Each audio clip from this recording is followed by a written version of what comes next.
And welcome back to my YouTube channel. ಎಲ್ಲರೂ ಹೇಗಿದ್ದೀರಾ friends?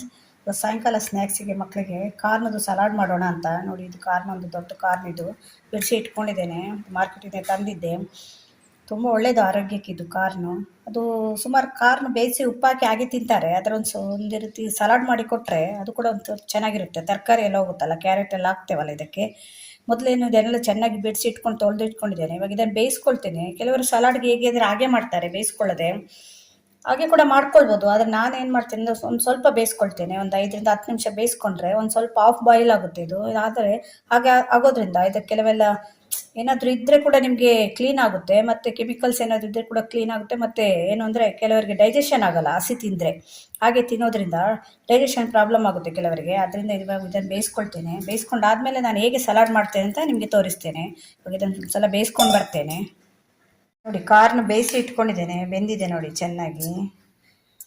ತುಂಬ ಬೇಯಬೇಕು ಅಂತಿಲ್ಲ, ಆಫ್ ಬಾಯ್ಲ್ ಆದರೂ ಸಾಕು. ಇಲ್ಲ ನಿಮಗೆ ಹಾಗೆ ಆಗುತ್ತೆ, ಡೈಜೆಷನ್ ಏನು ಪ್ರಾಬ್ಲಮ್ ಇಲ್ಲ ಅಂದರೆ ಹಾಗೆ ಹಾಕ್ಕೊಳ್ಬೋದು. ಬೇಯಿಸ್ಕೊಳ್ಬೇಕು ಅಂತೇನಿಲ್ಲ. ನಾನು ಸ್ವಲ್ಪ ಬೇಯಿಸ್ಕೊಳ್ತೇನೆ. ಯಾಕೆಂದರೆ ಮಕ್ಕಳಿಗೆಲ್ಲ ಕೊಡುವಾಗ ಒಂದು ಸ್ವಲ್ಪ ಡೈಜೆಷನ್ ಪ್ರಾಬ್ಲಮ್ ಆಗುತ್ತೆ ಹಸಿ ತಿಂದರೆ ಅಂತ. ಇದನ್ನು ಒಂದು ಬೌಲ್ಗೆ ಹಾಕ್ಕೊಳ್ತಾ ಇದ್ದೇನೆ.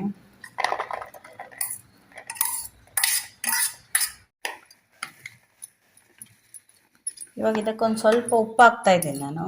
ಒಂದು 1/4 ಸ್ಪೂನಷ್ಟು ಉಪ್ಪು ಹಾಕ್ತೇನೆ. ಆಮೇಲೆ ಮತ್ತೆ ನೋಡಿಕೊಂಡು ಹಾಕ್ಕೊಳ್ಬೋದು. ಒಂದ್ಸಲ ಉಪ್ಪು ಹಾಕಿದ್ಮೇಲೆ ಬೇಕಿದ್ರೆ ಬೇಯಿಸ್ಕೊಳ್ಳೋವಾಗ ಕೂಡ ಉಪ್ಪು ಹಾಕ್ಕೊಳ್ಬೋದು. ನಾನು ಬೇಯಿಸುವಾಗ ಉಪ್ಪು ಹಾಕಲಿಲ್ಲ, ಅದಕ್ಕೆ ಇವಾಗ ಹಾಕ್ತಾ ಇದ್ದೇನೆ. ಒಂದು 1/4 ಸ್ಪೂನಷ್ಟು ಉಪ್ಪು ಹಾಕಿದೆ. ಇದು ನಾನು ಕಾರ್ನ ಸಲಾಡ್ ಮಾಡ್ತಾ ಇರೋದು. ಇವಾಗ ಇದಕ್ಕೊಂದು ಸ್ವಲ್ಪ ನಾನು ಹೆಸರು ಕಾಳು ನೆನೆಸಿ ಇಟ್ಕೊಂಡಿದ್ದೆ, ಅದನ್ನು ಹಾಕ್ತಾ ಇದ್ದೇನೆ. ಮೊಳಕೆ ಬಂದಿದೆ ಇದು ನೋಡಿ, ಹೆಸರು ಕಾಳು ಮೊಳಕೆ ಬಂದಿರೋ ಹೆಸರು ಕಾಳು ಹಾಕ್ತಾ ಇದ್ದೇನೆ. ಇದು ಹಸಿಯೇ, ಇದನ್ನು ಬೇಯಿಸ್ಕೊಂಡಿಲ್ಲ ನಾನು, ಹಸಿನೇ ಹಾಕ್ತಾ ಇದ್ದೇನೆ. ಇದನ್ನು ಕೂಡ ಬೇಕಾದರೆ ನೀವು ಬೇಯಿಸ್ಕೊಂಡು ಹಾಕ್ಕೊಳ್ಬೋದು. ಅದೇ ಇದು ಹಸಿ ಸ್ವಲ್ಪನೇ ಒಂದು 2 ಸ್ಪೂನ್ ಹಾಕ್ತಾ ಇರೋದ್ರಿಂದ ಹಸಿಯಾಗಿ ಹಾಕ್ತಾ ಇದ್ದೇನೆ ನಾನು. ಇದು ತುಂಬ ಒಳ್ಳೆಯದು ಮಕ್ಕಳಿಗೆ ಸಾಯಂಕಾಲ ಸ್ನ್ಯಾಕ್ಸಿಗೆಲ್ಲ ಆದಷ್ಟು ಮಾಡಿಕೊಡಿ ಮಕ್ಕಳಿಗೆ.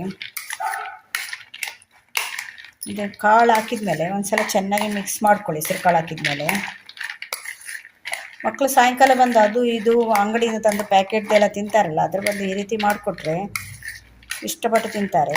ಇದನ್ನು ಬೇಕಾದರೆ ನೀವು ಬಿಸಿ ಮಾಡ್ಕೊಳ್ಬೋದು. ಅದಕ್ಕೆ ಲಿಂಬೆಹಣ್ಣು ರಸ ಎಲ್ಲ ಹಾಕೋದ್ರಿಂದ ಇದು ಸಲಾಡ್ ಆದ್ದರಿಂದ ಹೀಗೆ ಮಾಡ್ಕೊಳ್ಬೇಕು.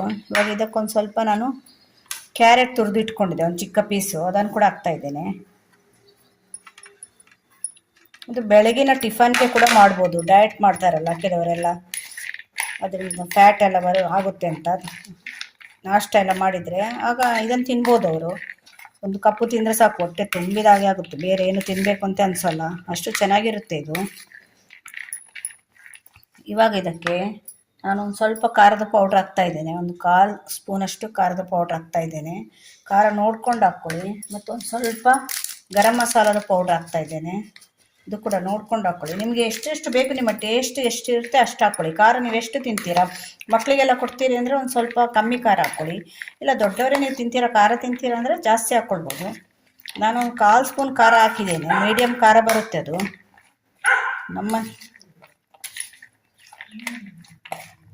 ಒಂದು ಸಲ ಹಾಕಿದ ಮೇಲೆ ಚೆನ್ನಾಗಿ ಮಿಕ್ಸ್ ಮಾಡಿ.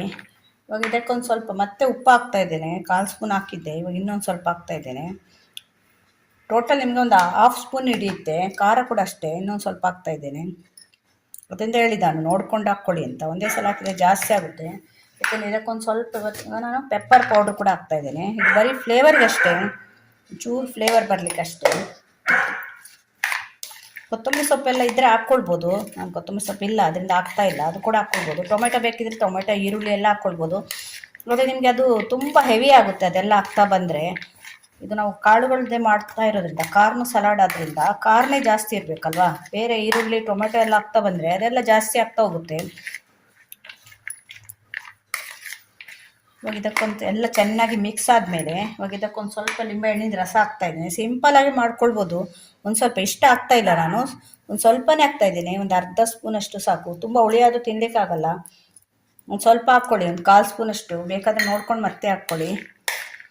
ತುಂಬ ಹುಳಿ ಆದರೆ ತಿನ್ನಲಿಕ್ಕೆ ಆಗೋಲ್ಲ ಇದು. ನೋಡಿ ಹೇಗೆ ಕಾಣ್ತಾ ಇದೆ ಅಂತ. ತುಂಬ ಹೆಲ್ದಿ ಫುಡ್ಡು. 1 ಕಪ್ಪು ತಿಂದರೆ ಸಾಕು. ನೀವು ಡಯಟ್ ಮಾಡೋರೇ ತಿನ್ನಬೇಕು ಅಂತಿಲ್ಲ, ಯಾರು ಕೂಡ ತಿನ್ಬೋದು. ದೊಡ್ಡವರಿಂದ ಮಕ್ಕಳವರೆಗೂ ಇಷ್ಟ ಆಗುತ್ತೆ. ಸಾಯಂಕಾಲದ ಸ್ನ್ಯಾಕ್ಸ್ ಅಥವಾ ಬೆಳಗ್ಗೆ ನಾಷ್ಟ ಟಿಫನ್ಗೆ ಅದು ಕೂಡ ಟಿಫನ್ಗೆ ಕೂಡ ಮಾಡ್ಕೊಳ್ಬೋದು ನೀವು. ಮಧ್ಯಾಹ್ನದವರೆಗೂ ಹಸುವಾಗಲ್ಲ 1 ಕಪ್ಪು ತಿಂದರೆ. ಕಾಣ್ತಾ ಇದೆ ನೋಡಿ. ತುಂಬ ಚೆನ್ನಾಗಿರುತ್ತೆ ಇದು ಕಾರ್ನು. ಆದರೆ ಏನಾದರೂ ನೀವು ಒಂದು ಸ್ವಲ್ಪ ಬೇಯಿಸ್ಕೊಂಡು ಹಾಕ್ಕೊಳ್ಳಿ. ಹಸಿ ಹಾಕಿದರೆ ತುಂಬ ಜನಕ್ಕೆ ಪ್ರಾಬ್ಲಮ್ ಆಗುತ್ತೆ, ಅದು ಹಸಿ ಅಲ್ವಾ, ಜಾಸ್ತಿ ತಿನ್ನಲಿಕ್ಕೆ ಕೂಡ ಆಗಲ್ಲ ನೀವು ಹಸಿ ಹಾಕಿದರೆ.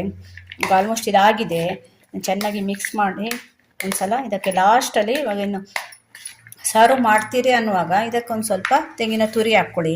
ಇದು ಕೂಡ ಆಪ್ಷನ್, ನಿಮಗೆ ಬೇಕಾದರೆ ಹಾಕ್ಕೊಳ್ಬೋದು. ಕೆಲವರಿಗೆ ತೆಂಗಿನ ತುರಿ ಹಾಕಿದರೆ ಆಗಲ್ಲ. ನಾವಿಲ್ಲಿ ಹೆಚ್ಚಾಗಿ ತೆಂಗಿನ ತುರಿ ಬಳಸೋದ್ರಿಂದ ಹೆಚ್ಚಾಗಿ ನಾವು ಹಸಿ ತೆಂಗಿನಕಾಯಿ ಎಲ್ಲದಕ್ಕೆ ಹಾಕ್ತೇವೆ.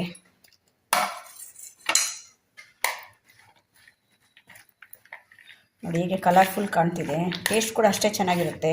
ಇದ್ರ ಜೊತೆಲಿ ಒಂದು ಕಾಫಿನ ಟೀ ಇಟ್ಕೊಂಡು ತಿಂದರೆ ತುಂಬ ಚೆನ್ನಾಗಿರುತ್ತೆ. ಒಂದ್ಸಲ ಟ್ರೈ ಮಾಡಿ ನೋಡಿ. ಮಕ್ಕಳಿಗೆ ಕಾರ್ನ್ ಅಂದರೆ ಹೆಚ್ಚಿನ ಮಕ್ಕಳಿಗೆ ಇಷ್ಟ ಇರುತ್ತೆ. ನಾವು ಈ ರೀತಿ ಎಲ್ಲ ಮಾಡಿಕೊಟ್ರೆ ಅವರು ಹೊರಗಿನ ಫುಡ್ ಕೇಳಲ್ಲ. ಆವಾಗ ನಮಗೆ ಅದು ತಿನ್ನಬೇಕು, ಪಿಜ್ಜಾ ತಿನ್ನಬೇಕು, ಪ್ಯಾಕೆಟ್ ಇದೆಲ್ಲ ತಿನ್ನಬೇಕು ಅಂತೆಲ್ಲ ಕೇಳಲ್ಲ. ಆಗ ಈ ರೀತಿ ಅಭ್ಯಾಸ ಮಾಡಿಸಿದ್ರೆ ಮಕ್ಕಳಿಗೆ. ನೋಡಿ ಕಾಣ್ತಾ ಇದೆ ಅಂತ ಕಾರ್ನ್ ಸಲಾಡ್ ರೆಡಿಯಾಗಿದೆ. ನೋಡಿ ಫ್ರೆಂಡ್ಸ್, ಆರೋಗ್ಯದಿಂದ ಕೂಡಿದ ಕಾರ್ನ್ ಸಲಾಡ್ ರೆಡಿಯಾಗಿದೆ. ಎಷ್ಟು ಕಲರ್ಫುಲ್ಲಾಗಿ ಕಾಣ್ತಿದೆ, ಅಷ್ಟೇ ರುಚಿ ಕೂಡ ಇರುತ್ತೆ, ಆರೋಗ್ಯಕ್ಕೆ ಕೂಡ ಒಳ್ಳೆಯದು. ನೋಡಿ ಇದು ಕಾಳು ಕೂಡ ಹಾಕಿದ್ದೇನೆ, ಹೆಸರು ಕಾಳು. ಅದರಿಂದ ಪ್ರೋಟೀನು, ತುಂಬ ಪ್ರೋಟೀನ್ ಇದೆ, ರಿಚ್ ಪ್ರೋಟೀನ್ ಇರುವಂಥ ಫುಡ್ ಇದು. ಅದರಿಂದ ಜಾಸ್ತಿ ಮನೇಲೆಲ್ಲ ಮಾಡಿದ್ದಾನೆ. ಈಗ ಸಮ್ಮರ್ ಮಕ್ಕಳೆಲ್ಲ ಮನೇಲಿ ಇರ್ತಾರಲ್ಲ, ದಿವಸ ತಿನ್ನಲಿಕ್ಕೆ ಕೇಳ್ತಾರೆ ನಿಮ್ಮ ಹತ್ರ. ಏನಾದರೂ ಮಾಡಿಕೊಡ್ಬೇಕಲ್ಲ. ನೀವು ಒಂದು ಸ್ವಲ್ಪ ಉದಾಸೀನ ಬಿಟ್ಟು ಮಾಡಿದರೆ ಮಕ್ಕಳು ಇಷ್ಟಪಟ್ಟು ತಿಂತಾರೆ. ಇಲ್ಲಾಂದರೆ ನಾವೇನು ಮಾಡ್ತೀವಿ, ಅಂಗಡಿಯಿಂದ ಬೇಕರಿಯಿಂದ ಎಲ್ಲ ತಂದಿಡ್ತೇವೆ. ಅದನ್ನೇ ಹೆಚ್ಚಾಗಿ ಅಭ್ಯಾಸ ಮಾಡಿದ್ದೇವೆ ಮಕ್ಕಳಿಗೆ. ಈ ರೀತಿ ಫುಡ್ಡೆಲ್ಲ ಮಾಡಿಕೊಡಿ. ಆಯಿಲ್ ಕೂಡ ಇಲ್ಲ ನೋಡಿ, ಏನು ಆಯಿಲ್ ಕೂಡ ಯೂಸ್ ಮಾಡಿಲ್ಲ. ಅದಕ್ಕೆ ಬೇಕಾದರೆ ನೀವು ಒಗ್ಗರಣೆ ಹಾಕ್ಕೊಡ್ಬೋದು. ನಾನು ಒಗ್ಗರಣೆ ಏನು ಹಾಕ್ತಾ ಇಲ್ಲ, ಸ್ವಲ್ಪ ಸಾಸಿವೆ ಜೀರಿಗೆ ಹಾಕಿ ಒಗ್ಗರಣೆ ಕೂಡ ಕೊಡ್ಬೋದು, ಅದು ಕೂಡ ಚೆನ್ನಾಗಿರುತ್ತೆ. ಆದರೆ ಮನೆಯಲ್ಲಿ ಮಕ್ಕಳಿಗೆ ಒಗ್ಗರಣೆ ಹಾಕಿದರೆ ಇಷ್ಟ ಆಗಲ್ಲ, ಅದರಿಂದ ಆಗ್ತಾ ಇಲ್ಲ. ಇವಾಗ ಮಕ್ಕಳಿಗೆ ಸರ್ವ್ ಮಾಡ್ತೇನೆ. ಆದಷ್ಟು ನೀವು ಕೂಡ ಮನೆಯಲ್ಲಿ ಮಾಡಿ. ಈ ವಿಡಿಯೋ ನಿಮ್ಗೆ ಇಷ್ಟ ಆದರೆ ನನ್ನ ಚಾನಲ್ ಸಬ್ಸ್ಕ್ರೈಬ್ ಮಾಡ್ಕೊಂಡು ನೋಡಿ. ಇದೇ ಥರ ಹೊಸ ಹೊಸ ವಿಡಿಯೋ ತೊಗೊಂಡು ಮತ್ತೆ ಬರ್ತೇನೆ. Bye friends.